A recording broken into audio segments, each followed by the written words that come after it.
morning. Welcome to our Chatechesis today. Thanks, Ken is on the mixing desk there. He's getting trained in and figuring things out. Nice to have your company today. It's the 4th of August, the feast day, Memorial Day of St. Jean-Marie Vianney, great patron of parish priests, or priests in general too.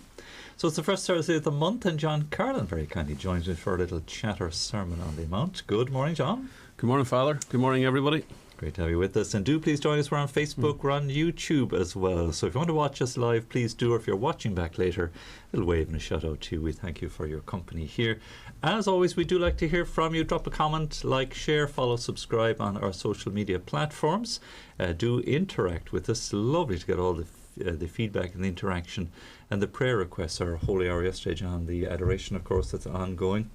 Lovely to see on Facebook the prayer requests flowing into us there. So it's a beautiful part of our ministry here to have the adoration, and to thank John. He's instrumental in keeping that in flow, and it's been a bit difficult over the summer, John. A bit tough. But do ring us up, please. 014-123-456. 014-123-456. Do text and WhatsApp us 089-467-2000 if you're in the north or elsewhere, plus 353 89 2000 by way of text and WhatsApp, and plus 353 14123 and do please email us info@radiomaria.ie. I'm going to start with a little brief intro, or at least a little excerpt from Jean-Marie Vianney. Quite a tough character, I must say, in his own way. He lived mainly, apparently, on potatoes, on spuds. Would have made a good Irishman. Vigorously attacked blasphemy and obscenity, caused village inns to close for lack of custom. He was shutting places down, and waged ceaseless war against dancing and all immodesty. Sounds like some of the clerics of Ireland of old. There was perhaps some extremes. At any rate, if he was around today, he might have a thing or two to say. Also, his apostolate included preaching, especially counselling, at which he excelled, both inside and outside the confessional, 16 hours a day at his peak, hearing confessions. His insight into personal difficulties seems to have been helped by supernatural gifts of reading the secrets of hearts, knowledge of events at a distance, and by prophecy. He was troubled indeed by demons and the devil. There's a story of the devil setting fire to his bed on one occasion. Noises, personal violence against him, of course. Many other marvels, of course, related to him, especially the miraculous multiplication of food, especially for the orphanage he had founded. So most extraordinary saint, and ours is even to this day a huge place of pilgrimage as well. So a marvellous holy priest, and may the Lord send us many more such wonderful priests who care for the poor and reach out to the huge needs of our day. So now, John, Radio Maria is seeking to do a little bit of that, and trying to follow in his footsteps a little bit. And yeah, sure. We could do with a few St. John Vianney's today. I like the potatoes bit, actually. That was the bit that got me initially. You got my attention once you started talking about the potatoes. The spuds. But no, Radio Maria, yeah. Like, our mission here is what it always was, and I'm sure the mission is the exact same as in John Vianney's as well. The mission is the church. It's the growth of God's kingdom here on earth, and souls. Our mission is to reach out and to reach as many souls as we possibly can, or as many souls as we're responsible for, and to bring them all with us to heaven. Hopefully, we'll get there ourselves as well. It's through the mercy of God. That's the only way we'll get there. So I'm quite happy that whatever we can do here in Radio Maria Ireland to reach out to as many people as we can, we're doing it. And we have plans afoot to again, it's a marathon. It's not a sprint. We have to grow organically, to use the word that you would be familiar with. And that we're doing that, and we have plans afoot as well, to continue to expand in that. And without spoiling all of that, like the one thing that we need, and this is there was an elderly lady in about 4 weeks ago, and she asked me my name, and I told her my name was John Carlin, and she goes, "Oh," she says, "the only time I hear from you is when you're looking for money." Okay. So I said, thanks for that. But she was spot on. So no, all messing aside, we are, we're running, if anybody ever came here to visit us, and everybody's, as I said, on numerous occasions, everybody is actually very welcome to come here and visit us because it's your radio station. But we're trying to function here at the moment. We've got huge overheads now at this stage, given the development of, or how the radio has developed over the last number of years since its inception. And unfortunately, we need funds to do that. And at the moment, we're not paying our way. Essentially, it's as simple as that. So if anybody is in any way, or is in the humour of sending us some money, it could be graciously accepted. Not to put too fine a point on it. We're going to survive, and it's as simple as that. It's how we survive. I think that's really what we're talking about here. And as I say, if we really want to reach our full potential, if we want to ensure that future generations of people in Ireland, and not only in Ireland now, we've said it 100 times, we're on a digital platform. We're reaching out to people now all over the globe. It's anybody who has access to internet can listen to us sitting here talking if they so wish. So this is a real mission station. So if you want to be part of that, if you want us to continue, if you could send us a few bob, we'd really appreciate it. Indeed, or if you know anyone who's got treasure that they want to invest in heaven, do please send it this way. But just maybe to kind of turn that around just a little bit and to let our listeners know, especially if you're new, John Carlin, who's with me, is our president, volunteer. John is chartered accountant, has his own business as well, but dedicates much of his time indeed and support for our work here in a spirit of faith and great generosity. We're extremely blessed to have John on as chairman of our board of directors as well. So bringing great blessings, but not only the seeking of financial support, but finding ways of saving costs. So we had a visit from a lady from the rates office lately, didn't we? We did, yeah. No, it's just these are a few of the things I suppose that you come across. In my profession anyway, the big thing. Let me start again. Sorry. The big thing I want to reassure anybody who ever donates €1 to Radio Maria Ireland can be rest assured that it is properly spent. The term that I always like to use is that we make our assets sweat, and we definitely do that here. We squeeze as much as we can out of the resources that people are good enough and gracious enough to send us. And can I say this as well? It never ceases to amaze me, the generosity of the Irish people, and I don't say that in a patronising way. I'm deadly serious. The amount of money that that people send us, and very often anonymously, it's just amazing. So I just like to thank people for that first and foremost. But the particular thing Father is talking about, we review on a fairly regular basis where the money is being spent to make sure that there's no waste. And one of the things that we come up with was that although we're in a commercial building here, we shouldn't really be paying commercial rates because this is a religious offering or a environment. So we had a visit from the rates office in Dublin here, and going forward, we won't have to pay rates, which is which again it's another saving. So that's what I mean. We're just trying to review costs all the time to make sure that there is no waste, and that even things that sometimes we take for granted, we mightn't necessarily have to be paying. So, and I'm sure there's people out there going now, they should have known. You don't have to pay rates, but seems like a no-brainer. But when you walk into a situation and it's something that's already up and running, and it's sometimes you just have to take a step back and take a look down, as opposed to, as the man says, you can't see the wood for the trees. So that's where it's at. But we do make sure that everything here is. There's no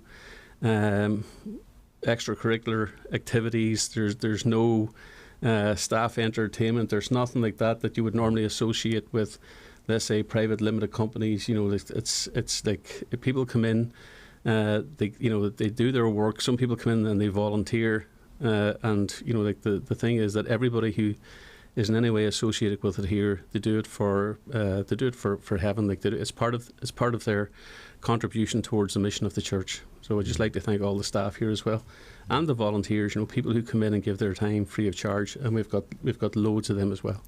In fact, the vast majority of those who come and help us are indeed volunteers. Yeah. Do an hour here, an hour there, maybe half a day here.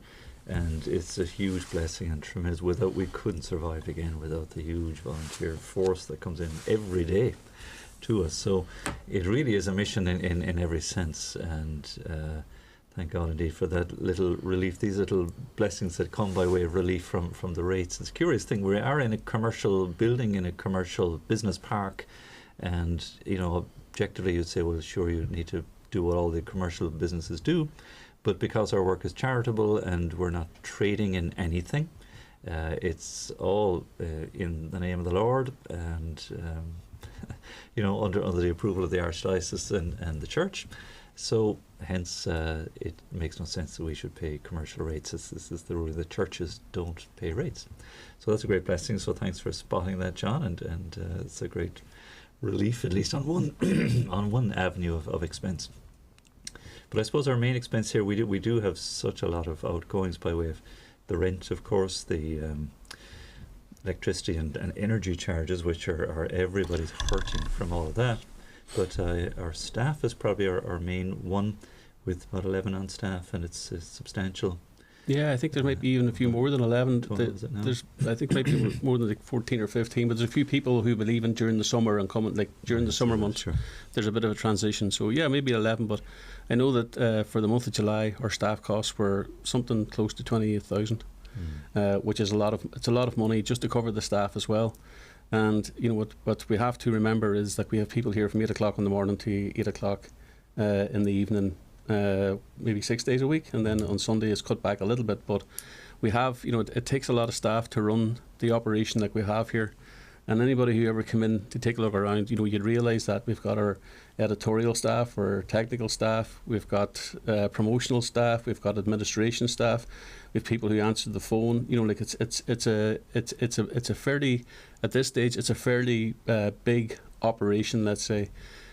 So, like, just by extension of that, you're going to actually have, you know, you have to pay people. People have to live. A lot of the people here are they're younger people, so, you know, they're paying rent in Dublin and things like that. They're not going to get rich working here, I can assure you that. Well, not rich in this world anyway. So, you know, just to reassure everybody, like, there's nobody walking away with large packages out of Radio Maria Ireland, I can assure you that. Like, people come here and they give their time. A lot of them are actually coming from, you know, through colleges where they've actually studied, you know, courses that are related to the faith, that, you know, that type of thing, or through some of our younger Catholic youth groups. And what's happening is they're graduating from there, they're coming in here, they're spending time here, they're getting a further grounding in the faith.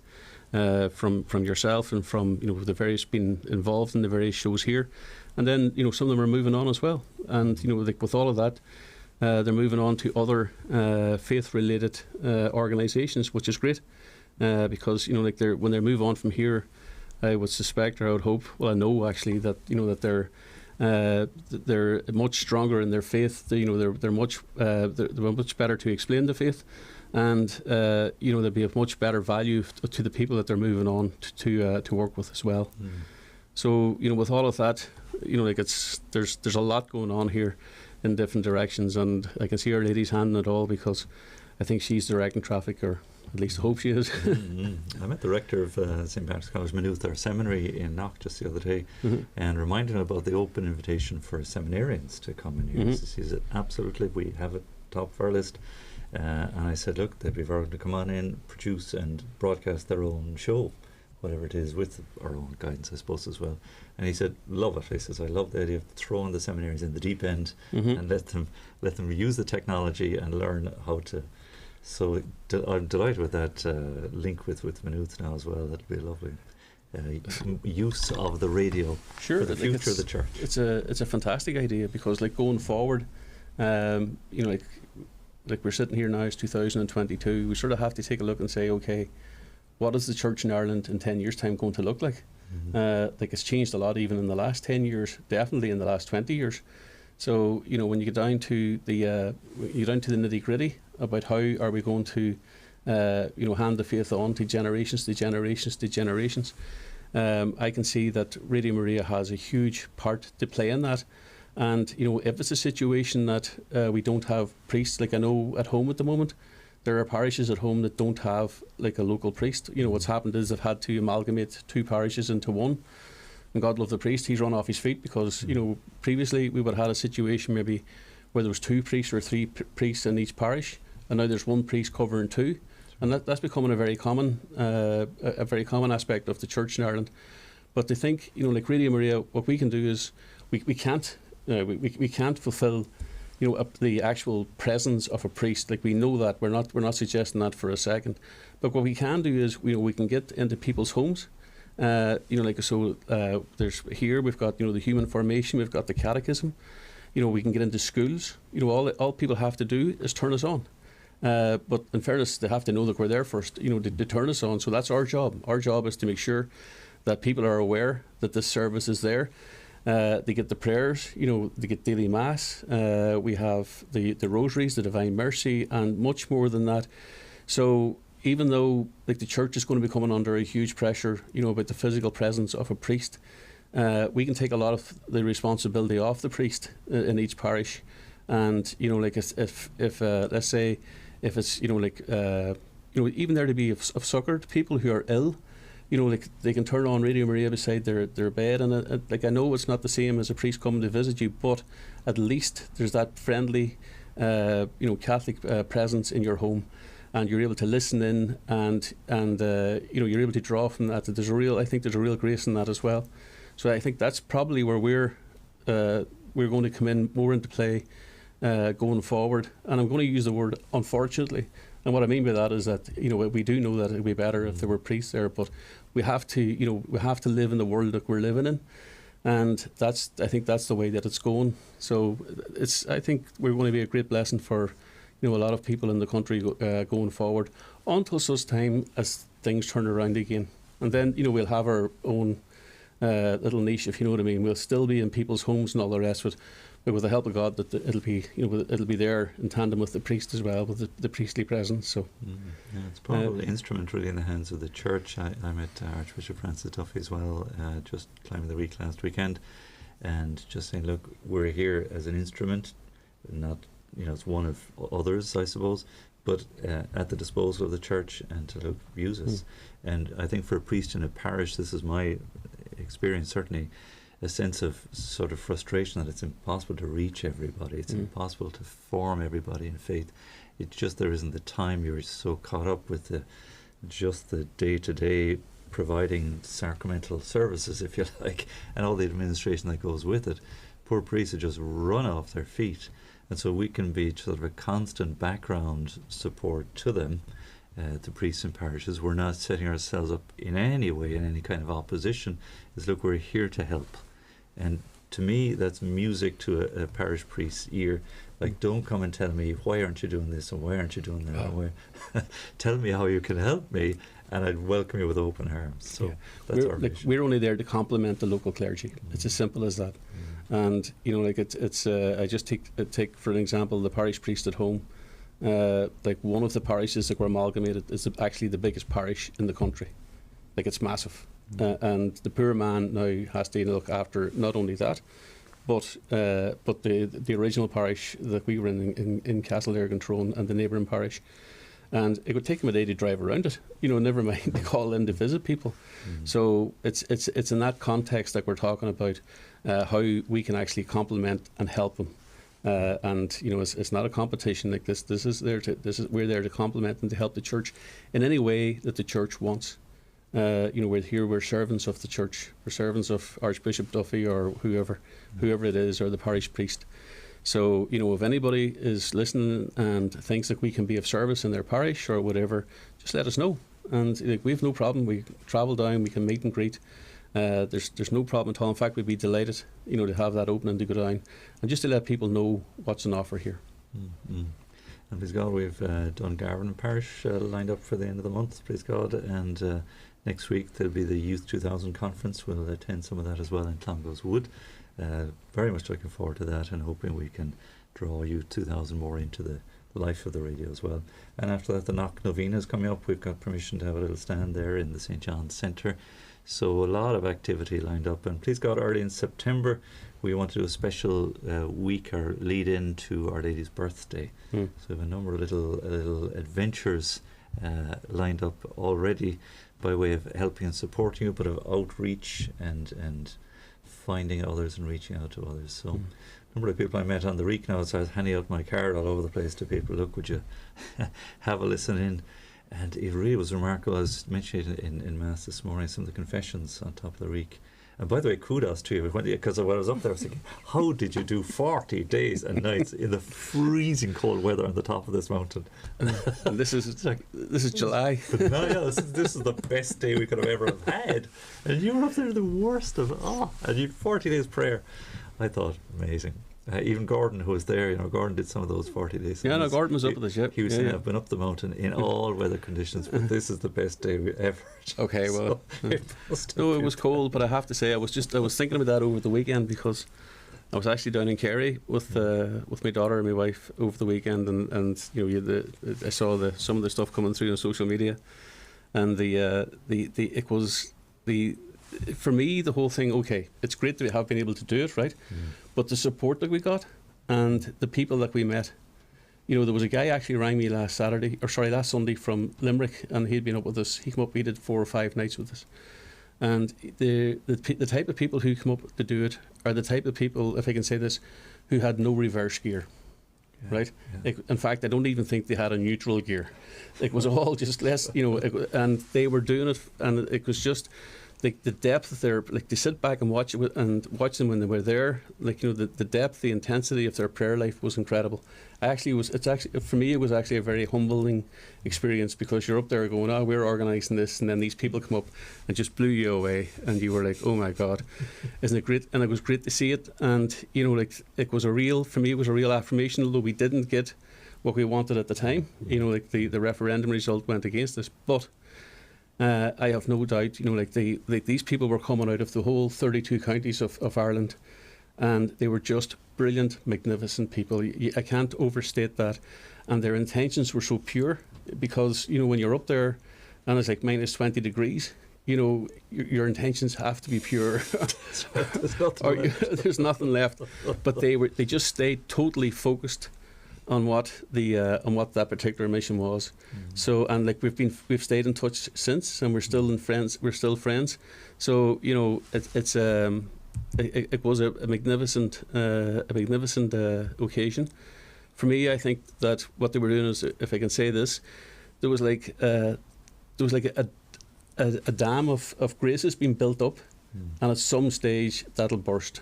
And it'll burst all over the country. Not only that particular mission, but here, everywhere, people are praying all over the country. Some of it is sort of spilling over on us. Well, in the adoration, it's just, and for me, that's where it's at. For me, that's where it's at. We need to make sure that there is adoration going on in every single parish in the country. We need the presence. We need the real presence of Christ. Let's say, and I'm not going to start preaching, because that's not my job, right? But we do need that. And if let's say if you're talking to your local parish priest, if you could just suggest that there's an hour or two or whatever every week in your local parish, you will see the change that it makes. And I think that's what it's at. That's where we'll regain the graces, and we'll get the country back, and that's what it's all about. And as I say, I just It was a magnificent occasion up there at that time. Yeah, it was 40 days and 40 nights, continuous adoration on top of Croagh Patrick, but April and May 2018. I think it started on the 16th of April. Yeah, 2018. Yeah, that was a cold night, by the way.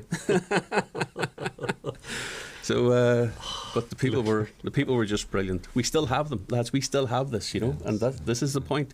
Don't think for 1 minute that that we're. I was reading a book the other day about God's undertaker, like how secularism has become. Listen, we're still very strong here. We just need to, I think my own personal thing is, we need to regroup, we need to make the best out of what we have, and we need to move forward, in the belief that, like it's like our success, if I can call it that, is just around the corner.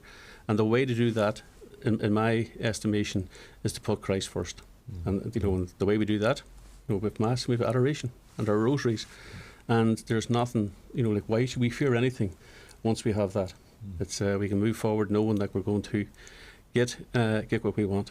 Sure, and the gentle way of doing that through Our Lady, of course. Absolutely, is our means. We'll pause for a little break, and we would love to hear from you.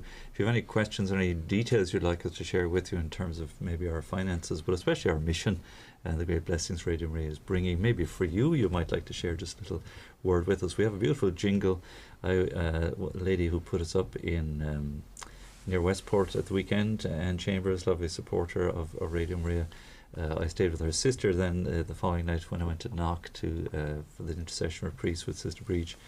I got a lovely little jingle with her, which a little recording, which I turned into a little jingle that you'll hear now after our music. So we're going to play this group from Derry, I Am. They're a marvellous group of young people, and it's a version of Ask, Seek and Knock. It's just called Seek. It's about 5 minutes long. We'll play just a short element of it for you.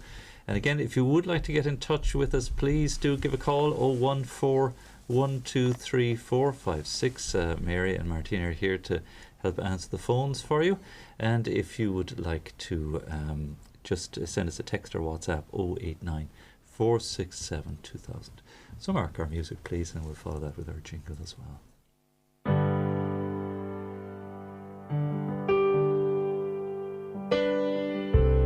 First and above all things, I will seek you, and your kingdom within me, and all of your gifts, heaven and earth, be mine for the taking.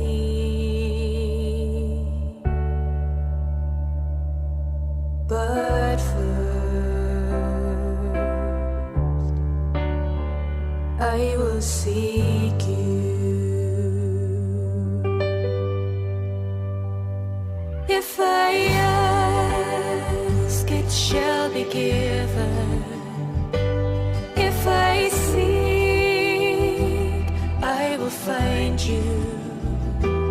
If I knock, the door will open for me.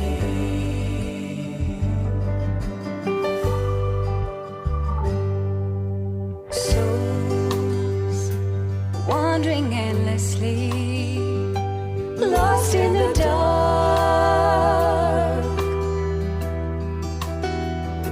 searching high and low.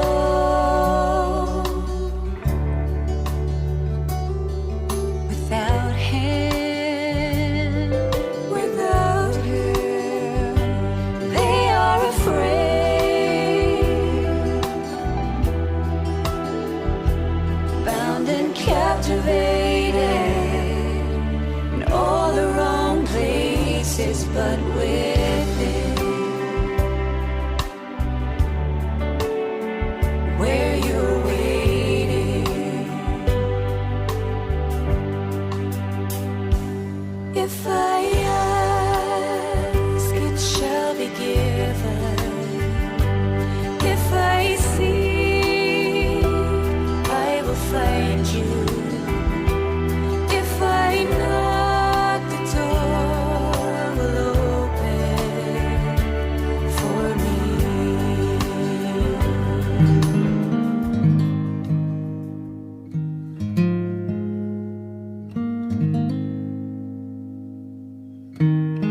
I've enjoyed the very kind hospitality of Sal Burke, who's living here in Knock, and a great fan of Radio Maria. I always say that I wake up in the morning with Father Eamonn. With prayer, my day does not take off without having the beautiful rosary and the Mass. And all that comes from Radio Maria, for people like myself who live alone, it's a great companion, and it's like the Blessed Mother comes to visit. And And so my prayer life has increased. I've learned what I had never ever learned as a young person. It's educational. It's every time I hear the gospel, the reading, and the person, the priest who's, speaking on the gospel, it's always new, it's different. What a privilege. And my life has been so enriched, and hopefully I'm learning to listen more and speak less. But Father Eamonn will tell you, I love to keep talking. It's the gift of the gab, and the Irish are well known for the chat. So it's just such a joy to wake up in the morning and know that I have 10 o'clock, beautiful Mass, and my day is full of prayer, gratitude, and may it just blossom and grow. Make it more alive with prayer and thanksgiving every moment of every day. Don't take anything for granted.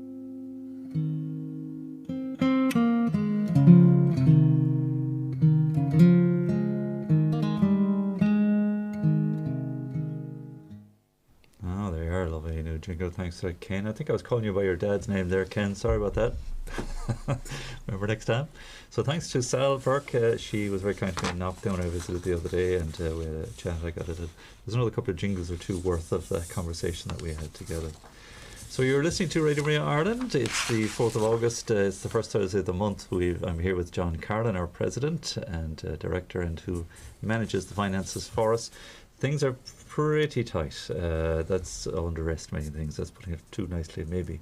But the listener trends are all hopeful anyway. John, do you think Aidan's just sent us in there some? Yeah, and again we say this every month. The big thing here for us is not the financial end of it. It's the people that we're reaching, and it was lovely to hear Sal. Is it? Yeah. Yeah. Lovely to hear Sal's comments there. About because that's exactly what our mission is about. It's about bringing Our Lady into everybody's home. So I'm happy, delighted that we're getting that part right. But as I say, we're not off the world, but we live in the world. So we're looking here, listeners and streaming and all the various statistics that we have here. With 85,491 unique listeners via streaming so far in 2022, and that's not the only way that we reach people. Like, we're reaching people on TV and ShareView as well, and we don't get the figures back for that. So, again, I would like to think that as regards reaching people, at the moment we're punching way above our weight. But in saying that, we do need to make sure that that this continues, that that the momentum carries forward, and I suppose getting back to the original purpose of this week chat, we do need support to do that. We need the finances, and that can come in any way. It can come through like legacies, or let's say if people have and again, a real caveat here, we don't want people sending us money they can't afford. But if you do have, if you've some money that that you're not using, or you won't need to use, if you could just make see it that you could actually make a donation, or even if you let us know that you were, maybe there was a legacy coming, however, whatever size, we're really appreciative of everything that people do for us here. So if you could see if you could see your way to doing that, we would really appreciate it, because it just makes it easier to manage the thing going forward, and to let us know as well how far we can push the boat out. And I suppose as Christians and people of faith, we shouldn't be worried about pushing the boat out. We should just do it. And to a fair, to an extent, that's actually what we've done. So we've kicked the ball away up the field, and now we're running after it. But we'll get it. We'll get it. I've no doubt we'll get it. We're not here. To be lacking in courage, or to be lacking in faith. The thing here is that there's a big job to be done in the country. We all know that. I think anybody with any type of insight or discernment knows that in the country, in Ireland at the moment, we need to draw a line in the sand and say, okay, enough is enough, and we need to fight back. As you say, gently, of course, with under Our Lady's tutelage. So it's but we need money to do that, not to put too fine a point on it. So again, And this is the last time I'm going to say it. If you could see your way to donating to us in whatever way suits you, we really would appreciate it. And I'd just like to say thanks to everybody, not only for listening in, but to helping us to get to this point in time at this stage. You mentioned about the top score, Patrick, and that 40 days and nights, how humbling it was. I mean, something that's very humbling here to see the great number of listeners who donate once off every now and again as best as you can manage. Those who give the widow's mites is very edifying. We have a number of beautiful people now who just scrape together a few bob and they just love it so much, and it's from the goodness of their hearts. It really is. And my ambition all along has been that we have a large number of, say, widow's mites. Again, not that it's depriving anyone of their necessities, but that a large number could carry the heavy weight much more easily than a smaller number. But if there are any of you who are well endowed and maybe the Lord is inspiring or touching you, we've had a shortfall, John, of considerable amounts between this month and last month, or June, July. Yeah. Do you want to put a figure on that? Maybe 15,000. 15,000, yeah. Mm-hmm. So it means we are way behind in terms of meeting our costs. The landlord was in to visit me, by the way, yesterday, John. And it wasn't just to say hello. I hope you told them. I was going to say I hope you told them where to go, but I hope you told them to contact me. Sorry. No, he gave me an envelope for you, so I. Oh, did he? Okay, that's fine. No. Like no, it's a wonderful man. Actually, we know Ed well, and in fairness to him, he's a good landlord. He's brilliant. He's absolutely top. So we couldn't ask for better now. But he has his costs no more than anyone else. Yeah, absolutely. So my appeal, if it is that you are sufficiently endowed and you can spare a 4-figure sum or even a 5-figure one, we've had a number of those over the years, and again, truly edifying those who give so generously. You can see the shortfall is intimidating, and it would break my heart to see us flounder and run aground for want of financial resources, because the graces that are flowing, I mean, you've seen it yourself, John, you know it well, and just the that lovely message from Sal there is just typical. The feedback group we have on our WhatsApp, it's just marvellous. The people who, and the prayers, the intentions that come into us in numerous prayer intentions. And I was only in Knock on Monday. It was supposed to be my day off, I suppose, really, John, but I was there for the intercession priest, and there was just a queue of people coming up, and people unknown to me, and some of them not even listeners at all. They didn't know who I was, but broken and hurt and in such great need of support and asking me for prayers and a blessing.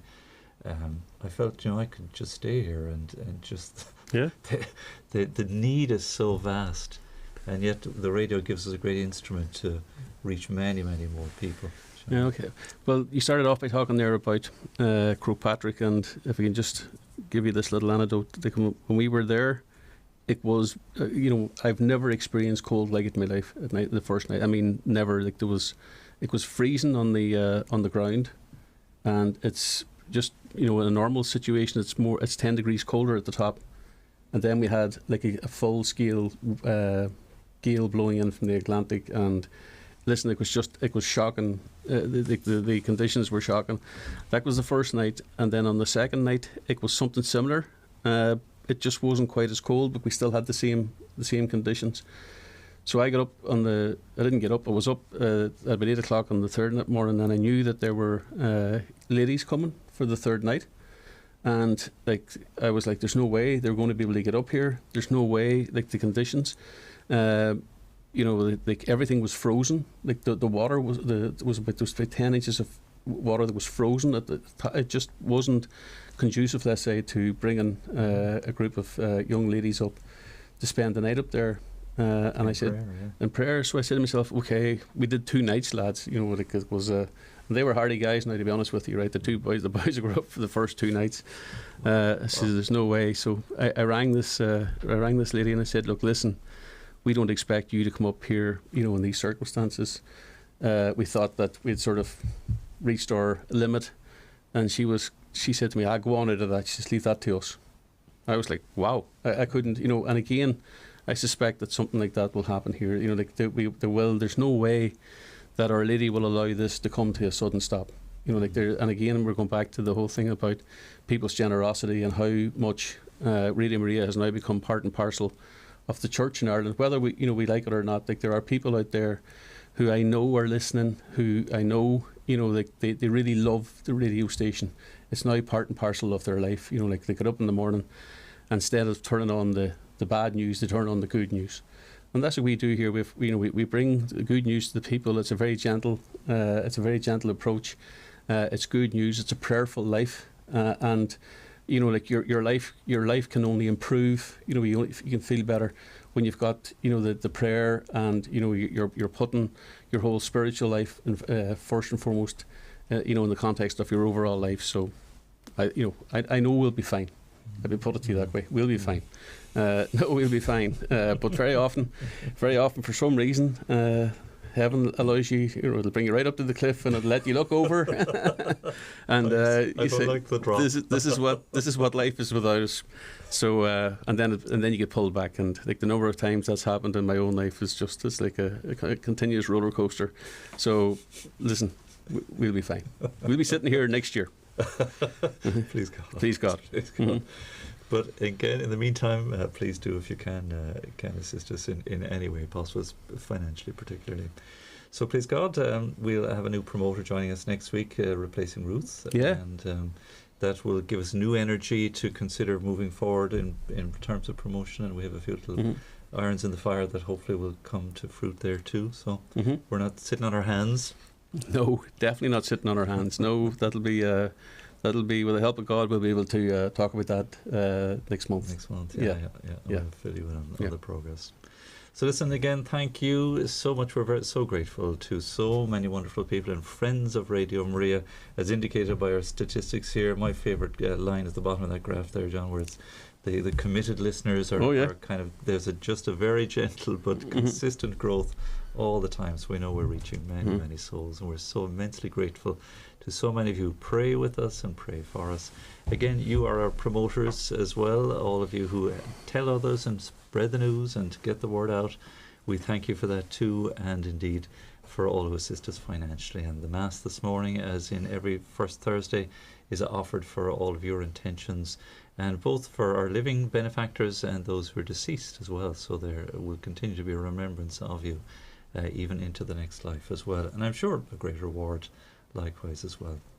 So our time has escaped us, John, so thank you again, John, for all you're doing to support us, and all the headache of crunching the numbers, but also the motivation and the drive that accompanies that too. I say it every time I'm here, I'm just repaying a debt. It's as simple as that. Sure, yeah. It's and I'm quite happy to do so. I'm delighted actually, and it's great to see. And we can sit and talk about statistics all we want, but to me the big statistic is the the amount of feedback we're getting on a daily basis through our WhatsApp and through the prayer intentions and all that. So if you do have prayer intentions, don't be afraid to send them, because they're all included and they're all answered.